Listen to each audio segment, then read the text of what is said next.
بسم اللہ الرحمن الرحیم۔ آج ہم ایک بہت اہم عنوان پر بات کر رہے ہیں اور وہ رسول اللہ صلی اللہ علیہ وآلہ وسلم کے مرض وفات اور شہادت کے بارے میں ہے۔ قرآن مجید میں اللہ تعالیٰ نے یہود کے بارے میں ارشاد فرمایا لَتَجِدَنَّ أَشَدَّ النَّاسِ عَدَاوَةً لِلَّذِينَ آمَنُوا الْيَهُودَ وَالَّذِينَ أَشْرَكُوا، فرمایا اگر تم مسلمانوں کا شدید ترین دشمن کسی کو پاؤ گے تو وہ یہود ہیں اور مشرکین ہیں۔ نبی کریم صلی اللہ علیہ وآلہ وسلم کے عہد مبارک سے قبل جب حضرت سیدنا مسیح علیہ السلام دنیا میں مبعوث ہوئے تو جوز نے باقاعدہ حضرت مسیح علیہ السلام کو شہید کرنے کا منصوبہ بنایا، کیونکہ وہ اپنے مسیحا کے انتظار میں تھے، اور جب حضرت سیدنا عیسیٰ بن مریم مسیح علیہ السلام تشریف لائے تو یہودیوں نے بجائے اس کے کہ وہ ان پر ایمان لاتے بلکہ انہیں شہید کرنے کا منصوبہ بنایا، اور اللہ تبارک و تعالی نے حضرت عیسیٰ بن مریم علیہ السلام کو زندہ آسمانوں کی طرف اٹھا لیا۔ آپ قرب قیامت میں زمین پر دوبارہ تشریف لائیں گے اور حضور علیہ الصلاۃ والسلام کے دین کو اس روئے زمین پر غالب کریں گے۔ یہود اس سے قبل بھی متعدد انبیاء علیہ السلام کو شہید کر چکے ہیں، اور قرآن مجید میں اس بات کا ذکر واضح طور پر کیا گیا۔ اللہ تعالیٰ قرآن مجید میں ارشاد فرماتا ہے فَبَاءُوا بِغَضَبٍ مِّنَ اللَّهِ ذَلِكَ بِأَنَّهُمْ كَانُوا يَكْفُرُونَ بِآيَاتِ اللَّهِ وَيَقْتُلُونَ النَّبِيِّينَ بِغَيْرِ الْحَقِّ ذَلِكَ بِمَا عَصَوْا وَكَانُوا يَعْتَدُونَ۔ اللہ تعالیٰ نے ان پر ذلت، رسوائی، محتاجی اور مسکنت کو اس لیے مسلط فرمایا کہ یہ اللہ کی آیات کا انکار کرتے تھے، حد سے تجاوز کیا کرتے تھے، نافرمانی کرتے تھے اور ناحق انبیاء علیہم السلام کو شہید کیا کرتے تھے۔ ایک اور مقام پر قرآن مجید میں اللہ نے فرمایا فَفَرِيقًا كَذَّبْتُمْ وَفَرِيقًا تَقْتُلُونَ، اللہ کے رسولوں کے ایک گروہ کو تم نے جھٹلا دیا اور ایک گروہ کو تم نے شہید کیا۔ نبی کریم صلی اللہ علیہ وآلہ وسلم جب مکہ مکرمہ سے ہجرت فرما کر مدینہ طیبہ تشریف لائے تو یہود اور مسلمانوں کا انٹریکشن مختلف مقامات پر ہوا، اور یقیناً جب سیرت کی کتابوں کا آپ مطالعہ کرتے ہیں تو معلوم یہ ہوتا ہے کہ یہود آپ صلی اللہ علیہ وسلم کی بعثت سے پہلے نبی کریم صلی اللہ علیہ وآلہ وسلم کی آمد کے منتظر تھے، اور اس پر ایک تفصیلی بحث میں سابقہ ایک ٹاک میں کر چکا ہوں کہ ڈیوٹرونومی 18:18 میں آج بھی بائبل میں اولڈ ٹیسٹیمنٹ میں اس بات کا ذکر ہے کہ موسیٰ علیہ السلام سے خدا نے ایک نبی کی بعثت کا وعدہ کیا جو موسیٰ علیہ السلام کی طرح صاحب شریعت نبی ہوں گے۔ اللہ تبارک و تعالی اپنا کلام مبارک ان کے منہ مبارک میں ڈالے گا اور وہ اللہ کے نام سے کلام کریں گے۔ بہت قابل توجہ بات یہ ہے کہ جب نبی کریم صلی اللہ علیہ وآلہ وسلم کی ولادت ہوئی تو اس وقت بھی ایک یہودی نے آپ صلی اللہ علیہ وسلم کو ولادت کے بعد جب اپنی گود میں لیا اور مہر نبوت کو آپ علیہ الصلاۃ والسلام کی پشت پر دیکھا تو وہ بے ہوش ہو کر گر گیا، اور اس نے کہا کہ اب نبوت ہمیشہ کے لیے بنو اسرائیل سے نکل کر بنو اسماعیل میں چلی گئی، اور اس نے خود یہ کہا کہ آج کی شب وہ ستارہ جس کا نام احمد ہے وہ طلوع ہو چکا ہے۔ نبی کریم صلی اللہ تعالی علیہ وسلم کے چچا جان جب حضرت ابو طالب نبی کریم صلی اللہ علیہ وسلم کو شام کے سفر تجارت میں ساتھ لے گئے تو وہاں بھی بحیرہ نامی ایک راہب نے جب آپ صلی اللہ علیہ وآلہ وسلم کو دیکھا تو پہچان لیا کہ یہ اللہ کے آخری نبی ہیں، اور حضرت ابو طالب سے عرض کی کہ آپ اپنے بیٹے کو لے کر یہاں سے واپس لوٹ جائیں، اگر یہود کو ان کی آمد کی اطلاع ہوئی تو وہ یقیناً ان کو نقصان پہنچانے کا ارادہ کریں گے۔ نبی کریم صلی اللہ علیہ وآلہ وسلم جب مکہ مکرمہ سے ہجرت فرما کر مدینہ طیبہ تشریف لائے، اور اس وقت عبداللہ بن ابی نے باقاعدہ طور پر اپنی ریاست کے لیے اعلان کرنا تھا اور اپنے لیے تاج بنانے کے لیے وہ اس کی باقاعدہ تیاری کا انتظار کر رہا تھا۔ نبی کریم صلی اللہ علیہ وسلم نے جب مدینہ طیبہ تشریف لا کر میثاق مدینہ کیا تو عبداللہ بن ابی اور یہودیوں کا یہ خواب کہ وہ مدینہ منورہ میں ایک ریاست بنا سکتے ہیں، یہ ہمیشہ کے لیے خواب ختم ہو گیا۔ مسلمانوں کی یہودیوں کے ساتھ 4 جنگیں ہوئی ہیں، جسے ہم غزوہ بنو قینقاع، غزوہ بنو نذیر، غزوہ بنو قریظہ اور غزوہ خیبر کے نام سے جانتے ہیں۔ نبی کریم صلی اللہ علیہ وآلہ وسلم کو یہودیوں نے 3 مرتبہ شہید کرنے کا منصوبہ بنایا۔ نبی کریم صلی اللہ علیہ وسلم جب ایک مرتبہ یہاں تشریف لے گئے تو بنو قینقاع نے کوشش یہ کی کہ نعوذ باللہ آپ صلی اللہ علیہ وسلم پر ایک چکی کا بڑا بھاری پارٹ پھینکیں اور آپ صلی اللہ علیہ وسلم کو شہید کر دیں۔ جبریل امین نے بروقت آ کر اللہ تبارک و تعالیٰ کا پیغام پیش کیا اور آپ صلی اللہ علیہ وسلم وہاں سے تشریف لے گئے۔ ایک اور مرتبہ انہوں نے اپنے پاس چھریاں چھپا کر رکھیں تاکہ آپ صلی اللہ علیہ وسلم کو نعوذ باللہ من ذالک شہید کرنے کا ارادہ مکمل کر سکیں، لیکن آپ صلی اللہ علیہ وسلم اللہ کے فضل سے محفوظ رہے۔ خیبر کے مقام پر جب آپ صلی اللہ علیہ وسلم نے اس مقام پر تمام تر قلعوں کو فتح کیا تو قلعہ قموس کو جب آپ صلی اللہ علیہ وسلم نے فتح کر لیا تو حارث کی بیٹی زینب جو مرحب کی بہن تھی اور سلام بن مشکم کی زوجہ تھی، وہ آپ صلی اللہ علیہ وسلم کے پاس آئی اور کہنے لگی کہ آپ صلی اللہ علیہ وآلہ وسلم کو کھانے میں بکری کا کون سا حصہ سب سے زیادہ پسندیدہ ہے؟ تو آپ صلی اللہ علیہ وسلم نے ذراع یعنی بکری کے بازو کا ذکر کیا تو نعوذ باللہ من ذالک اس عورت نے بکری کے گوشت میں زہر ملا کر آپ صلی اللہ علیہ وآلہ وسلم کو اور صحابہ کرام رضوان اللہ تعالی علیہم اجمعین کو کھانے کے لیے پیش کیا۔ حدیث میں آتا ہے کہ آپ صلی اللہ علیہ وسلم نے بکری کا وہ گوشت اپنی زبان مبارک پر رکھا اور اسے تھوڑا سا چبایا اور فرمایا کہ اس بکری کے گوشت نے مجھے خبر دی ہے کہ اس میں زہر ملایا گیا ہے۔ حضرت بشر بن برا رضی اللہ تعالیٰ عنہ جو برابر میں ہی حاضر تھے، انہوں نے اس گوشت کو چبایا اور نگل لیا اور آپ کی شہادت اسی وقت واقع ہو گئی۔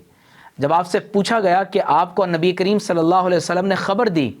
کہ اس میں زہر ملایا گیا ہے، اس کے باوجود آپ نے وہ گوشت تھوکا کیوں نہیں؟ تو آپ نے عرض کی کیونکہ اس دسترخوان پر اللہ کے رسول صلی اللہ علیہ وآلہ وسلم تشریف فرما تھے، میں نے ادب کا یہ تقاضا رکھا کہ آپ صلی اللہ علیہ وسلم کی مبارک نازک طبیعت پر یہ بات بار گراں ثابت نہ ہو، اس لیے میں نے وہ نوالا نہیں تھوکا۔ حضرت امام بخاری اور امام مسلم رحمۃ اللہ تعالی علیہما کے علاوہ متعدد محدثین نے اور سیرت نگاروں نے شاۃ مسمومہ کے یعنی زہر آلود بکری کے اس واقعے کو ذکر کیا ہے۔ حضرت امام مسلم رحمۃ اللہ تعالی علیہ روایت کرتے ہیں کہ حضرت ابو ہریرہ رضی اللہ تعالی عنہ نے روایت کیا لما فتحت خیبر،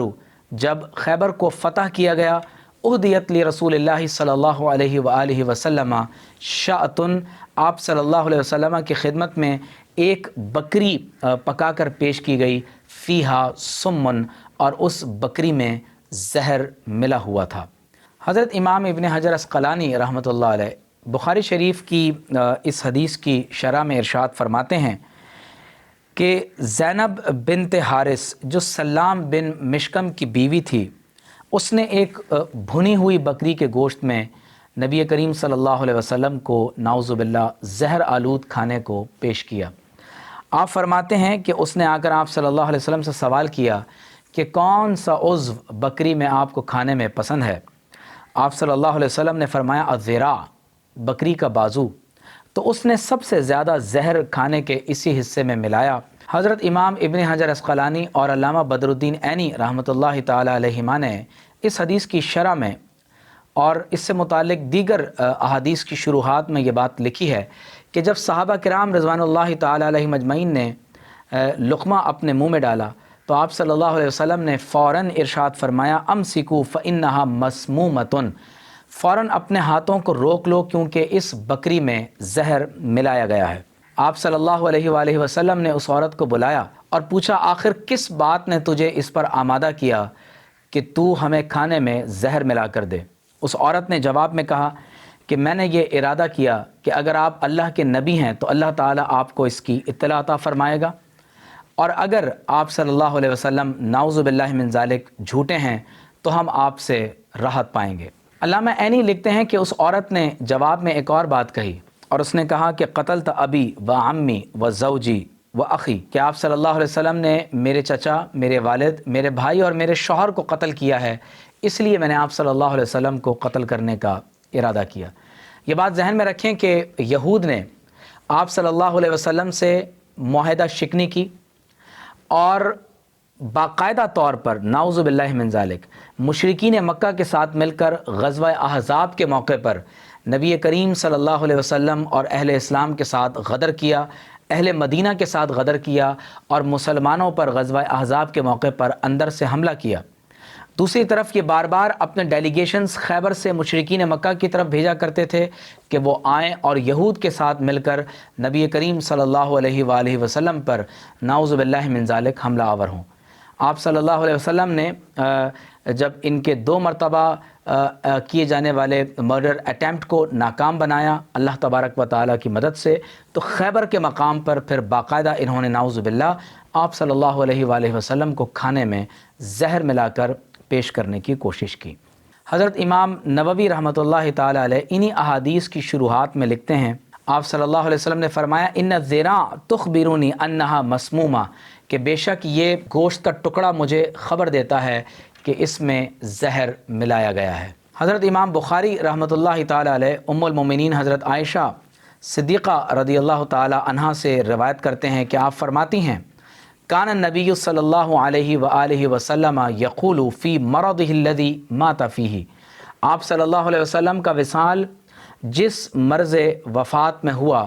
آپ علیہ الصلوۃ والسلام اس مرض وفات میں فرمایا کرتے تھے یا عائشہ ما ازال اجد الم الطعام،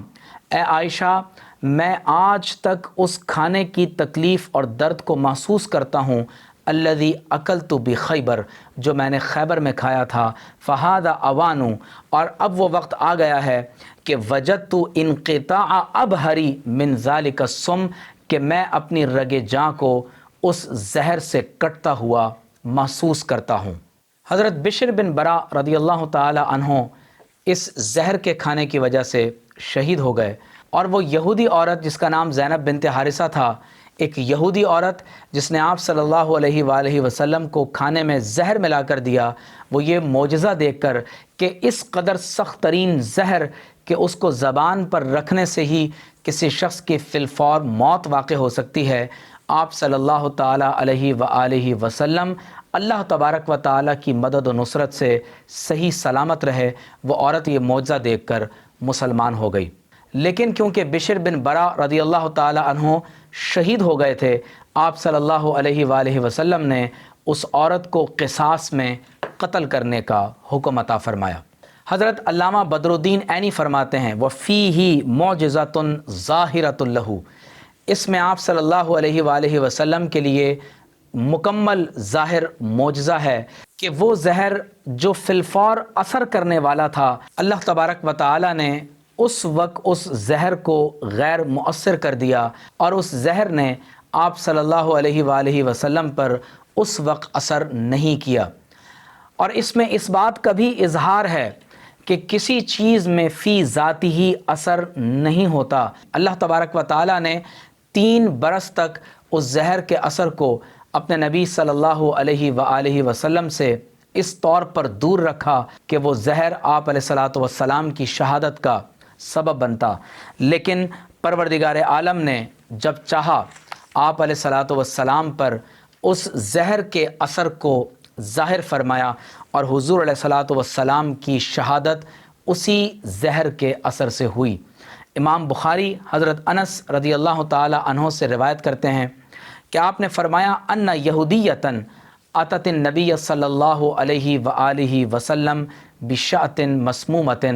ایک یہودی عورت آپ صلی اللہ علیہ وسلم کی بارگاہ میں زہر آلود بکری لے کر آئی، فاکل منہا، آپ صلی اللہ علیہ وسلم نے اس گوشت سے کچھ حصہ اپنے منہ مبارک میں رکھا، فقیل الا نقتلھا، جب آپ صلی اللہ علیہ وسلم سے پوچھا گیا کہ کیا ہم اس عورت کو قتل نہ کر دیں، تو آپ صلی اللہ علیہ وسلم نے اس وقت منع فرمایا۔ اور اس سے قبل میں اس کی شرح میں بتا چکا ہوں کہ جب حضرت بشر بن برا کا وصال ہو گیا تو پھر آپ صلی اللہ علیہ وسلم نے بعد میں اس عورت کے قتل کا حکم دیا۔ تو حضرت انس فرماتے ہیں کہ فما زلت اعرفها فی لہوات رسول اللہ صلی اللہ علیہ وآلہ وسلم، آپ فرماتے ہیں کہ میں اس زہر کو آپ صلی اللہ علیہ وآلہ وسلم کے تالو مبارک میں محسوس کیا کرتا تھا۔ اس پوری گفتگو کا مقصود یہ ہے کہ امام بخاری، امام مسلم اور دیگر سیرت نگاروں کی روایت کردہ احادیث اور روایات سے یہ معلوم ہوتا ہے کہ یہود نے آپ صلی اللہ علیہ وآلہ وسلم کو زہر دیا، اور آپ صلی اللہ علیہ وآلہ وسلم پر اس وقت معجزے کے طور پر اللہ کے اذن سے زہر کا اثر نہیں ہوا، لیکن اللہ تبارک و تعالی نے اپنے ارادے سے اس زہر کا اثر آپ علیہ الصلاۃ والسلام پر مرض وفات میں ظاہر فرمایا، جو اس بات کی نشانی تھی کہ اللہ تبارک و تعالی نے شان نبوت کو شان شہادت کے ساتھ نبی کریم صلی اللہ علیہ وآلہ وسلم کی ذات اقدس میں جمع فرما دیا۔ اور آپ صلی اللہ علیہ وآلہ وسلم کی سیرت کے اس پہلو میں تمام تر روئے زمین کے مسلمانوں کے لیے یہ پیغام ہے کہ وہ یہود جنہوں نے تمہارے نبی کے ساتھ 4 جنگیں کی، آپ صلی اللہ علیہ وآلہ وسلم کو 3 مرتبہ شہید کرنے کا منصوبہ بنایا، اپنی کتاب میں تحریف کی، سابقہ انبیاء علیہم السلام کو شہید کرنے کا منصوبہ بنایا، جو حضرت مسیح علیہ السلام کو شہید کرنے کا منصوبہ بنا کر آپ علیہ السلام کو نعوذ باللہ شہید کرنے کا ارادہ کرتے ہیں، لیکن اللہ انہیں زندہ آسمانوں پر اٹھا لیتا ہے۔ اور وہ لوگ جو تمہارے نبی صلی اللہ علیہ وآلہ وسلم کو کھانے میں زہر ملا کر پیش کرتے ہیں، اور بالآخر آپ صلی اللہ علیہ وآلہ وسلم کی شہادت مرض وفات میں اس زہر کے اثر سے اپنے رب کے اذن سے ہوتی ہے، اس میں اس بات کا پیغام ہے کہ لوگوں کبھی بھی ان یہود پر اعتبار اور اعتماد نہ کرنا۔ آج وہ لوگ جو 2 اسٹیٹ سولوشن کی بات کر رہے ہیں کہ اسرائیل کو بیت المقدس اور فلسطین میں ایک ریاست کے طور پر تسلیم کر لیا جائے، اور وہ لوگ جو یہ دعویٰ کر رہے ہیں کہ یروشلم کو ایک انٹرنیشنل سٹی بنا لیا جائے، انہیں چاہیے کہ وہ اس بات پر غور و فکر کریں کہ جن لوگوں نے آپ صلی اللہ علیہ وآلہ وسلم کو زہر دیا اور اس زہر کی وجہ سے آپ علیہ الصلاۃ والسلام کی شہادت ہوئی، ان لوگوں پر اعتماد کرنا، ان لوگوں کے ساتھ ٹائز اور معاہدات کو اس طور پر قائم رکھنا اور اس طور پر ان کے ساتھ آگے بڑھنا کہ وہ مسلمانوں کی صفوں میں انتشار پیدا کرنے کا باعث بنے، یقینی طور پر سیرت النبی صلی اللہ علیہ وآلہ وسلم کا یہ پہلو ہمارے لیے بہت سی حکمتیں اپنے اندر رکھتا ہے۔ وہ لوگ جنہوں نے ہمارے نبی صلی اللہ علیہ وآلہ وسلم کو شہید کیا، اور بعض روایات کے مطابق انہوں نے حضرت صدیق اکبر رضی اللہ تعالی عنہ کو بھی زہر دیا، ان لوگوں پر اعتماد کرنا اور ان سے یہ امید رکھنا کہ یہ 2 اسٹیٹ سولوشن کو قبول کریں گے، اور اس کے بعد بیت المقدس اور فلسطین پر مزید بمباری نہیں کریں گے اور مسجد اقصیٰ کو شہید نہیں کریں گے اور اس منصوبے سے دستبردار ہو جائیں گے، یہ محض آپ کی خام خیالی ہے۔ جب حضرت امام متولی الشعراوی علیہ رحمہ کو یہود کے ایک گروہ نے لندن کے ایک بہت بڑے ہوٹل میں کھانا کھانے کی دعوت دی، تو آپ نے فرمایا کہ خیبر کی اس بوڑھی عورت نے ہمیں یہ بات بتا دی ہے کہ یہودیوں کے کھانے پر کبھی اعتماد نہیں کرنا چاہیے۔